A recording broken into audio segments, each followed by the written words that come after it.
গাজায় ইসরায়েলের হামলার প্রতিবাদে বিশ্বব্যাপী শুরু হয়েছে কোকা-কোলা বর্জন। আর এরই মধ্যে এই কোমল পানীয় নিয়ে ভয়ঙ্কর খবর দিল আন্তর্জাতিক সংবাদ মাধ্যম ওয়াশিংটন পোস্ট। সংবাদপত্রটি বলছে, প্রতি বছর বিভিন্ন কোম্পানি পৃথিবীতে প্রায় 400 মিলিয়ন মেট্রিক টন প্লাস্টিক উৎপাদন করে। এসব প্লাস্টিক ভেঙে তৈরি হচ্ছে অতি ক্ষুদ্র মাইক্রোপ্লাস্টিক বা ন্যানোপ্লাস্টিকে। পরবর্তীতে এসব ক্ষতিকর উপাদান প্রবেশ করছে মানুষের ফুসফুস, রক্তসহ অন্যান্য অঙ্গে। মানবদেহের ক্ষতি করার পাশাপাশি এসব প্লাস্টিক নদী বা সমুদ্র সৈকতে জমা হচ্ছে, যা পানির স্বাভাবিক স্রোতে বাধা সৃষ্টি করছে। আর এসব তথ্য উঠে এসেছে সম্প্রতি পরিচালিত একটি গবেষণায়।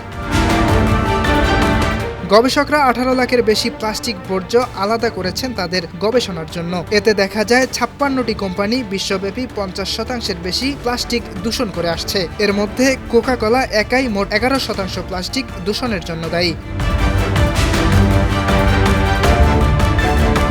পরীক্ষা চালানো 18 লাখের বেশি প্লাস্টিকের মধ্যে প্রায় 9,10,000 প্লাস্টিকের বিভিন্ন ব্র্যান্ডের দৃশ্যমান চিহ্ন পাওয়া গেছে। ব্র্যান্ডের দৃশ্যমান চিহ্নের উপর ভিত্তি করে ব্র্যান্ডেড প্লাস্টিক দূষণের মধ্যে দায়ী শীর্ষ কোম্পানিগুলোর অন্যতম হল কোকা-কোলা।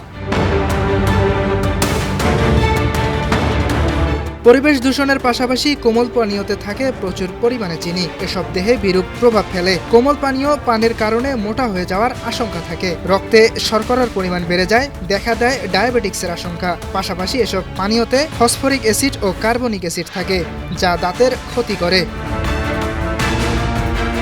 নিউজ ডেস্ক, বানো টিভি।